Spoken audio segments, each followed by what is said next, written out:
The complete works of Swami Vivekananda, Soul, Nature and God, Part 1. According to the Vedanta philosophy, man consists of three substances.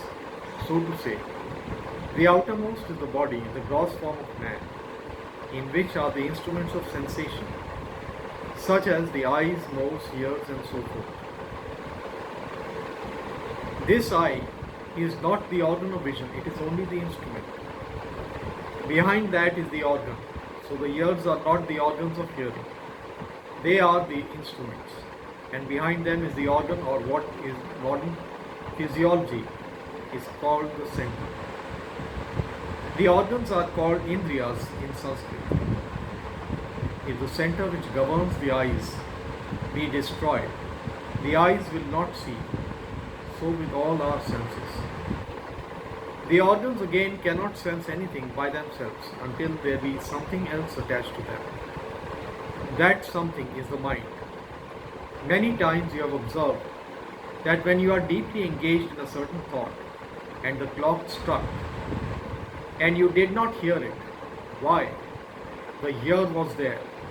Vibrations entered it and were carried to the brain, yet you did not hear. Because the mind was not joined to the organ.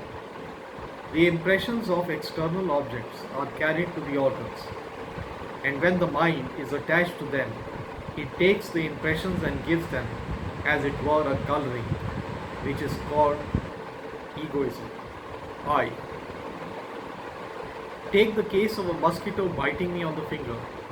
When I am engaged in some work, I do not feed it, because my mind is joined to something else.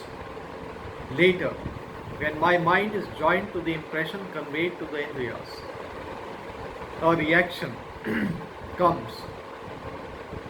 With this reaction, I become conscious of the mosquito. So even the mind joining itself to the organ is not sufficient.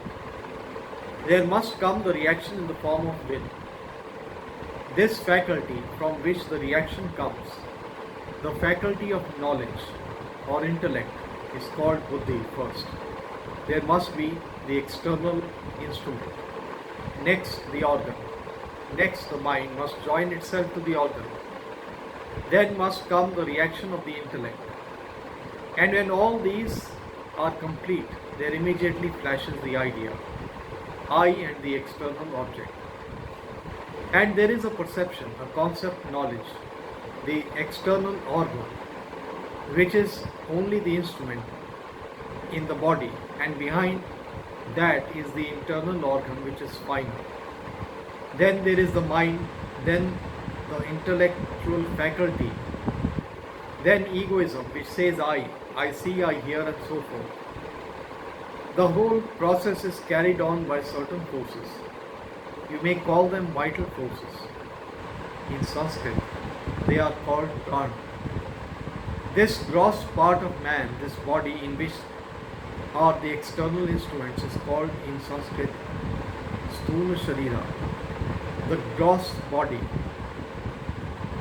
Behind it come the series, beginning with the organs, the mind, the intellect, the egoism. These and the vital forces form a compound which is called the fine body, the Suksham Sharira. These forces are composed of very fine elements, so fine that no amount of injury to this body can destroy them. They survive all the shocks given to this body. The gross body we see is composed of gross material, and as such it is always being renewed and changing continuously. But the internal organs, the mind, the intellect and the egoism are composed of the finest material, so fine that they will endure for eons and eons.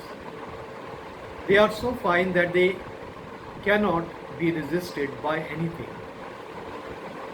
They cannot get through any obstruction. The gross body is non-intelligent, so is the fine being composed of fine matter. Although one part is called mind, another the intellect, and the third egoism. Yet we see at a glance that no one of them can be the knower. None of them can be the perceiver, the witness, the one from whom action is made, and who is the seer of the action. All these movements in the mind, or the faculty of intellection or egoism, must be somewhere else. These, being composed of fine matter, cannot be self-effulgent. Their luminosity cannot be in themselves. This manifestation of the table, for instance, cannot be due to any material thing. Therefore, there must be someone behind them all, who is the real manifestor, the real seer, the real enjoyer, and he in Sanskrit is called the Atma, the soul of man, the real self of man. He it is who really sees things. The external instruments and the organs catch the impressions and convey them to the mind, and the mind to the intellect, and the intellect reflects them as on a mirror, and back of it is the soul that looks on them and gives his orders and his directions. He is the ruler of all these instruments, the master in the house, the enthroned king in the body, the faculty of egoism, the faculty of intellection, the faculty of cognition, the organs, the instruments, the body, all of them obey his commands. It is he who is manifesting all of these. This is the Atman of man. Similarly, we can see that what is in a small part of the universe must also be in the whole universe. If conformity is the law of the universe, every part of the universe must have been built on the same plan as the whole. So we naturally think that behind the gross form which we call this universe of ours, there must be a universe of finer matter which we call thought, and behind that there must be a soul which makes all this thought possible, which commands, which is enthroned king of the universe. That soul which is behind each mind and each body is called Pratyagam, Gatman, the individual Atma.